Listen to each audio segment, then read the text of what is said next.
예, 안녕하세요. 사랑합니다. 오늘은 2단원 기출문제, 역대 기출문제를 풀어보겠습니다. 먼저 2017년 10월 학력평가 9번 문제였습니다. 다음은 우리나라 의료법의 일부 조항이다. 실제 의료법의 조문이 지문으로 등장했습니다. 이 조항들이 강조하는 내용으로 가장 적절한 것. 의료법 조항을 보겠습니다. 19조 1. 의료인이나 의료기관 종사자는 이 법이나 다른 법령에 특별히 규정된 경우 외에는 의료 업무를 하면서 알게 된 다른 사람의 정보를 누설하거나 발표하지 못한다. 실제 비밀을 지켜야 될 의무가 의사들에게는 있습니다.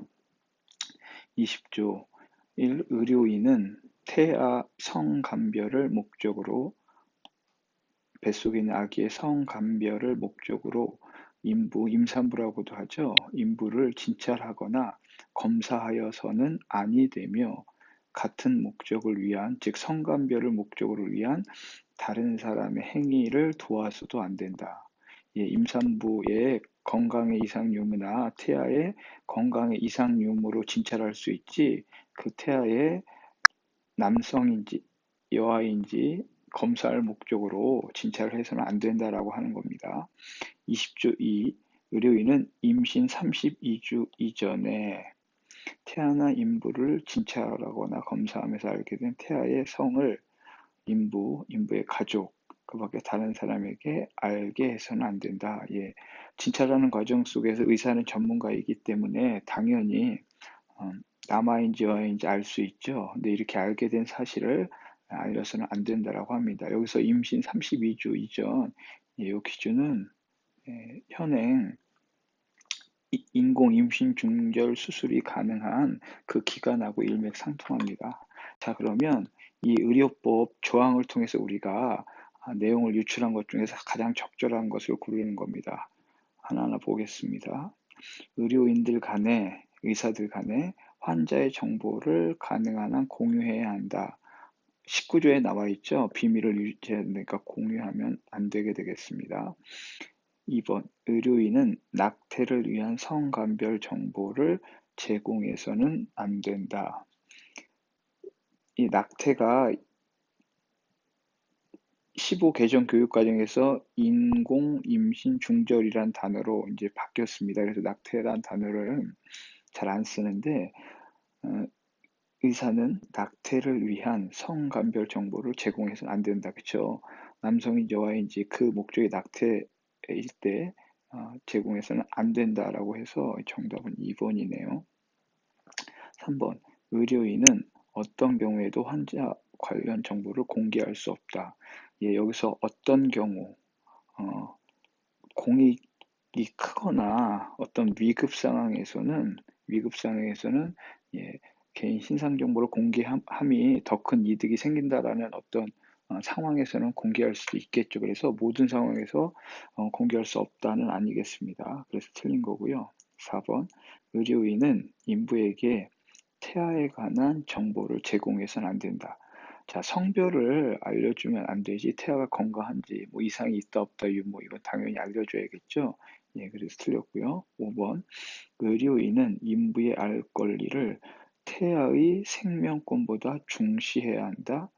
예, 만약에 이제 그렇다라고 하면 임산부가 성별을 알고 싶다라고 할 때 임산부의 권리가 더 크기 때문에 알려줄 수 있는데 의사는 그렇게 해서는 안 된다라고 하는 겁니다. 어, 태아의 생명권과 임산부의 알 권리 두 개 동등하게 바라보는 관점이 되겠습니다. 그래서 정답은 의료인은 낙태를 위한 성감별 정보를 제공해서는 안 된다가 가장 가까운 정답이 되겠습니다. 자, 다음 문제입니다. 자, 여러분, 요 2016년 4월 학평 문제 있는데, 요 문제는 형식을 잘 봐주세요. 형식. 이러한 문항의 형식이 자주 출제됩니다. 왜냐하면 굉장히 차근차근 풀 수밖에 없는, 즉 공부를 아주 많이 한 학생이나 이제 막 시작한 학생들이나 그 풀이하는 순서가 딱 정해져 있어요. 이거는 잘한다라고 해서 금방 풀 수 있는 문제가 아닙니다. 그렇기 때문에 이러한 문항의 형식은 모의고사에도 자주 출제될 거예요. 풀어보겠습니다.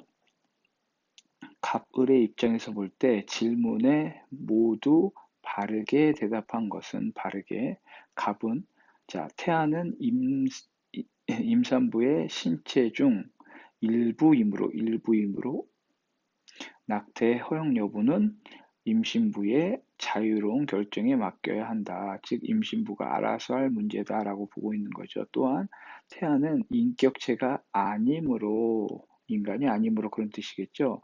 인격체와 같은 생명의 권리를 갖지 못하기 때문에 낙태, 임신, 인공 임신 중절 수술을 할 수 있다. 즉 낙태 찬성의 입장입니다. 이러한 입장을 다른 말로 여러분 이제 그 교과서에 프로 초이스, 여기서 초이스라는 것은 임산부의 선택이 중요하다, 더 중요하다라고 바라보는 입장입니다. 자, 을 볼게요. 을은 태아는 수정과 동시에 생명을 갖는 인간이다. 즉 태아는 이꼴 인간이다 바라보는 관점이네요. 태아는 수정된 순간부터 인간과 동일한 지위를 지닌 존재이므로 낙태를 전적으로 임신부의 결정에 맡겨서는 안 된다. 그래서 여기서 낙태, 인공 임신 중절 수술을 반대하는 입장입니다. 반대하는 입장. 그래서 책에는 이거를 프로 라이프 라고, 즉 태아의 생명이 더 중요하다라고 보는 입장이에요. 자, 이 문제 같은 경우 인공 임신 중절 수술을 찬성하느냐 반대하느냐 이 두 가지의 입장을 이해해야 이제 풀 수 있는 겁니다. 그럼 하나하나 따져볼게요. 1번 질문에 태아는 완전한 인격체로서의 지위를 갖는다라고 보면 낙태를 하면 안 되겠죠. 그래서 을은 yes라고 대답하는데 반면에 갑은 no라고 대답해야겠죠. 지금 여기에는 둘 다 했기 때문에 틀린 겁니다. 2번, 이건 이렇게 5문제를 일일이 따져볼 수밖에 없어요. 2번, 임신부는 태아에 대한 실질적 소유권을 지니는가? 그 소유권이 임신부에 있어서, 즉 자기 뱃속에 있는 것이기 때문에 자기 거다. 따라서 자기 마음대로 할 수 있다. 이건 프로 초이스, 찬성의 입장이죠. 찬성. 근데 여긴 지금 갑은 당연히 yes라고 해야 되고 을은 반대니까 no라고 해야 되죠. 근데 바뀌어 있네요. 그래서 2번도 틀립니다. 3번, 태아의 생명도 인간의 생명과 같이 존엄한 것인가 라고 대답한 건 을이었죠. 그래서 을은 존엄하다 yes라고 해야 되고 갑은 no라고 대답해야겠죠. 역시 바뀌어 있네요. 4번, 낙태는 죄 없는 인간을 죽이는 결과를 가져오는가? 인간으로 봤던 을은 맞다, 가져온다, yes. 반면에 아니다, 아직 인간이 아니므로 그런 죄는 가져올 수 없다, 아니요, yes. 4번도 틀렸네요. 정답 5번인데 볼까요? 임신부는 낙태를 자유롭게 선택할, 프로 초이스, 당연히 갑은 yes, 맞죠? 을은 아니요, no라고 대답해서 정답은 5번입니다. 그래서 여러분들은 이 인공 임신 중절과 관련돼서는 이러한 문제 형식이 가장 자주 나옵니다. 가장 자주 나오니까 잘 알아두세요. 자, 넘어가겠습니다. 2019년 3월에 나왔던 문제네요. 갑을의 입장에 대한 설명으로 가장 적절한 것은, 갑, 원치 않는 임신을 한 여성들의 낙태는 허용돼야 된다. 낙태를 허용해야 된다라고 하고 있습니다.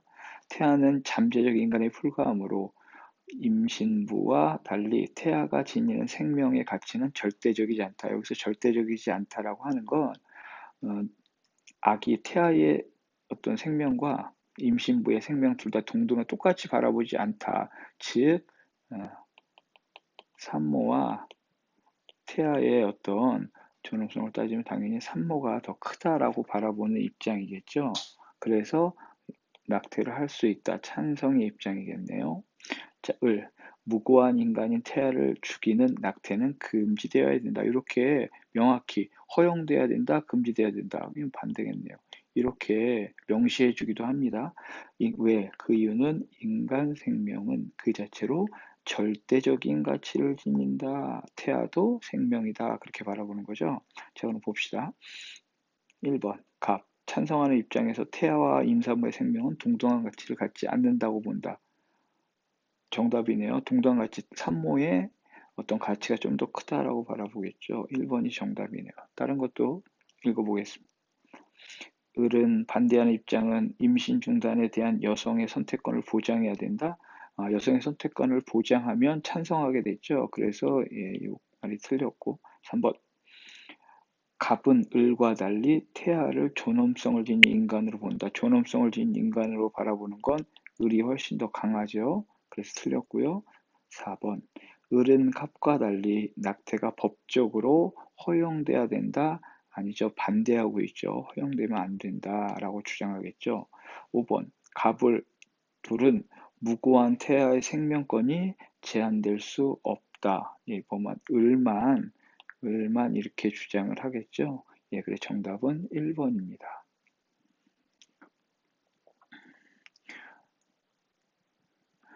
작년에 나왔던 6월 모평이네요. 6월. 가불의 입장으로 적절한 것만을 보기 위해서 있는 대로 보는 것은 3점짜리 문제입니다, 여러분. 자, 태아는 인간 생명체이지만 완전한 인격체는 아니기에 부분적인 도덕적인 지위를 갖는다. 부분적인 도덕적 지위. 따라서 태아를 함부로 죽이는 것은 안 되지만 임신부의 질병, 현재 상황이 좋지 않고 나중에 더 좋은 상황에서 임신하려는 경우에는 임신 중절은 허용된다. 예, 갑은 찬성의 입장이네요. 찬성. 을 볼게요. 태아가 잠재적인 인간이라는 사실은 부정될 수 없다. 잠재성이 중요하다. 잠재성도 중요하다. 이렇게 얘기하네요. 태아를 죽이는 것이 미래의 합리적이고 자의식적인 존재를 죽이는 것이기 때문이다. 미래의 인간이 될 존재를 죽이는 것이기 때문이다. 따라서 인간으로서의 잠재성을 지닌 태아 해치는 것은 옳지 않다. 따라서 낙태를 반대하고 있네요. 자, 그럼 이렇게 찬반을 또 알게 됐으니 풀어볼게요. 보기. 기억, 갑, 찬성하는 입장이에요. 태아의 권리와 임신부의 권리를 동등하게 대우해야 된다. 동등하게 대우하는 게 아니라 임신부의 권리를 좀 더, 그러니까 허용될 수 있죠. 그래서 기억은 틀렸고, 니은, 을 반대 입장입니다. 태아는 특별한 방해가 없는 한 하나의 인격체로 자랄 것이다. 그쵸? 잠재성이 있다라고 했죠. 니은 맞고요. 디귿, 을 반대 입장. 태아는 합리적 자의식적인 존재이기에 해쳐서는 안 된다. 태아는 합리적이고 자의식적인 존재. 여러분 여기서 지금 어려운 말이 나왔는데 자의식적인 존재이기에 해쳐서는 안 된다. 근데 이 여러분 이 본문에 미래에 합리적이고 자의식적 존재가 될 수 있는 거지 아직은 그런 상태가 아니에요. 자의식적인 존재는 쉽게 말해서 스스로 생각하고 판단하고 뭐 이런 뜻이거든요. 근데 아직까지 태아는 어머니 뱃속에서 스스로 어떤 생존하기보다는 어머니를 통해서 생존하는 거죠. 그래서 여기서 미래의 자의적인 존재가 될 수 있는 거지 현재는 그런 것이 아닙니다. 그래서 여기 이거 틀렸습니다. 여러분 이게 결국 이게 함정인 것 같아요. 함정. 그러니까 3점짜리겠죠. 자, 리을, 갑을 태아를 단순한 세포 조직체로 함부로 대우해서는 안 된다. 당연히 아무리 인공 임신 중절을 찬성한다 해도 함부로 대하라고 얘기하진 않겠죠. 이건 갑을 둘 다 공통점일 거예요. 그래서 니은과 리을, 정답은 3번이네요. 아무래도 3점짜리이기 때문에 여러분들 이렇게 함정이 파져 있다라고 하는 거, 특히 6월 모평이기 때문에 잘 알아두세요. 다음 넘어가겠습니다.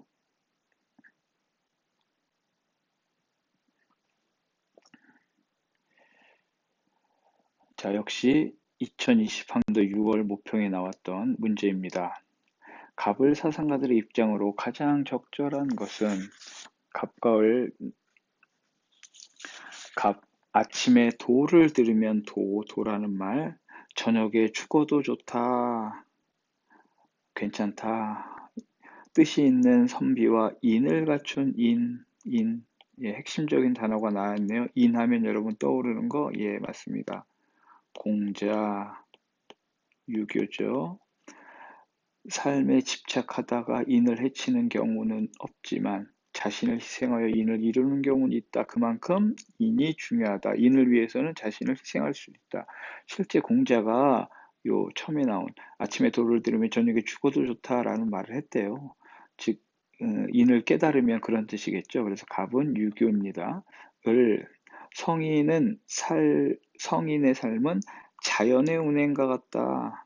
죽음은 만물의 변화와 같다. 그는 행복을 추구하지 않으며 불행을 자초하지 않는다. 행복과 불행을 구분하지 않는다. 그런 뜻이에요. 그의 삶을 물 위에 떠 있는 것 같고 죽음은 휴식과 같다. 여러분 여기서 여러분들을 좀 헷갈리게 하려고 갑 앞에 제일 앞에 도라는, 왜냐하면 도라는 말을 가장 많이 쓴 게 도가잖아요. 근데 여러분들이 이제 처음에 실수하게 되는 부분이 여기에요. 갑 아침에 도를 행하니까 갑이 마치 도교, 을은 성인이란 말. 성인이 유교에서 깨달은 자, 성인 군자할 때도 쓰이지만 여기서는 크게 뛰어난 사람이란 그런 뜻이에요. 뒤에를 끝까지 읽어봐야죠. 자연의 운행과 같다. 죽음도 휴식과 같다. 예, 을이 바로 장자, 도가입니다. 도가. 자, 유교와 도가의 어떤 입장을 비교하는 문제네요. 자, 볼게요. 공자는 죽음은 반복되는 윤회에서 벗어날 수 있는, 자, 윤회는 그쵸, 불교에서 얘기했던 죽음관입니다. 틀렸고요. 2번 갑 공자는 죽음은 내세에서의 도덕적 완성을 위한 과정이다. 자, 아침에 도를 들으면 아침에 살아있을 때입니다. 그래서 내세에서의 도덕적 완성이 을 보다 현세에서의 도덕적 완성을 제일 중요시 여겼어요. 유교는. 그래서 예, 역시 틀렸고요. 장자입니다. 도가 죽음은 모든 만물의 근원인 도와 연관된 현상이다. 예, 도와 연관상. 그러니까 도의 큰 흐름, 도가 모여 있는 게 살아 있는 거, 그게 흩어지는 게 죽음이었죠. 도와 연관성이 강한 거다. 장자 도가 맞습니다. 3번이네요. 죽음은 상례를 통해 애도해야 하는 슬픔이다. 여러분 여기서 상례, 제례 이런 게 사람이 죽었을 때 그다음에 이제 죽음 그 사람을 기리기 위해 제사 지내 이런 건 다 유교적인 풍습이에요. 예의 범죄를 강조했던 유교적인 풍습.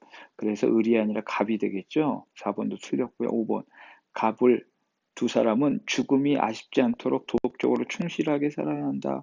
도덕적으로 충실하게 살아야 한다는 공자가 강조했죠. 여러분 도가에서는 삶과 죽음을 굳이 구분할 필요도 없다. 왜? 도 안에서 함께 운행되는 거기 때문에 그렇게 바라본 겁니다. 그래서 5번은 갑만 해당되는 거예요. 자, 다음 문제입니다. 그림의 강연자가 지지한다라고 하는 건 예, 이 강연자의 요 글이 이제 그 추구하는 그런 뜻이겠죠. 입장을 보기 위해서 있는 그대로 고른 것은 죽음의 불안 앞에서 피한다는 거죠. 도피하지 않고 그것을 용기 있게 받아들이는 것을 죽음의 선구 한자인데, 즉 죽음으로 앞서 달려감이라고 합니다. 죽음을 향해 막 달려가는 거래요. 즉 죽음을 피하지 않는다는 거예요. 용기 있게 받아들인다. 죽음으로의 선구는 죽음의 확실성을 인식함으로써, 이게 핵심이네요. 오히려 삶에서 그 어느 것에 의해서도 대체될 수 없는 각자의 고유성을 깨닫는 것, 삶이 그만큼 소중한다는 걸 깨닫는 것이다. 뭘 통해서? 죽음을 통해서. 따라서 현 존재, 죽음을 자각, 인식함으로써 자신의 본래적인 존재 가능성을 회복해야 된다. 예, 하이데거 이런 교과서 본문에도 나와요. 그래서 죽음을 피하지 말고 용기 있게 받아들여라. 그러면 우리 살아있을 때 현실이 훨씬 더 풍요로워지고 의미 있게 될 것이다. 라고 주장했던 인물입니다. 그럼 보기에서 하이데거가 얘기했던 죽음관을 고르면 되겠네요. 기억. 죽음 이후에 타인과 구별되는 참된 실존을 회복할 수 있다. 자, 하이데거는 그렇기 때문에 죽음이 소중한 게 아니라 그런 죽음을 통해서 삶을 의미 있게 만든다라고 하는 거예요. 그래서 참된 실존을 뭘 통해서 살아있을 때 우린 죽음을 빗대어 볼 수 있는 거지 죽은 이후 그건 의미 없겠죠. 예, 그래서 기억 틀렸고 니은 죽음은 어느 누구도 피할 수 없는 가장 확실한 가능성이다. 그쵸? 받아들이는 거죠. 나 또한 피할 수 없다. 디귿 죽음을 자각함으로써 삶을 의미 있고 가치 있게 살 수 있다. 핵심 내용 디귿 맞네요.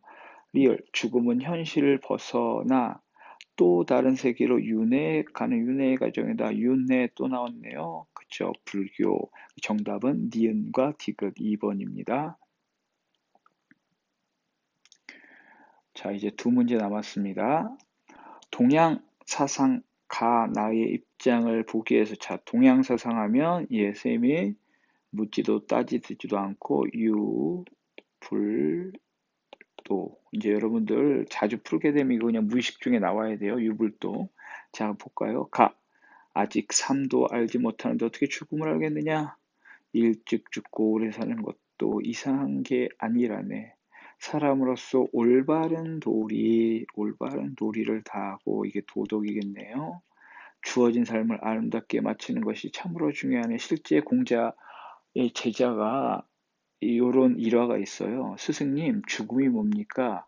라고 물었대요. 그랬더니 공자가 다시 되묻는 것처럼 그런 너는 삶이 뭔지 아느냐? 당연히 모르죠 했더니 그래 삶도 모르면서 죽음을 왜 얘기하냐 그만큼 살아있는 삶이 중요하다 살아있을 때 도덕적으로 사느냐 안 사느냐 훨씬 더 중요하지 죽음은 그 다음 문제다 예 그래서 가는 유교입니다 나 삶과 주문은 추나 추동 사계절의 운행과 같다 사계절 태어나는 것을 기뻐하지 않고 죽는 것을 거부하지 않으니 자연에 따라 무의자연 이 경지에 있는 사람 진인 또는 신인 천인 예 바로 도가네요.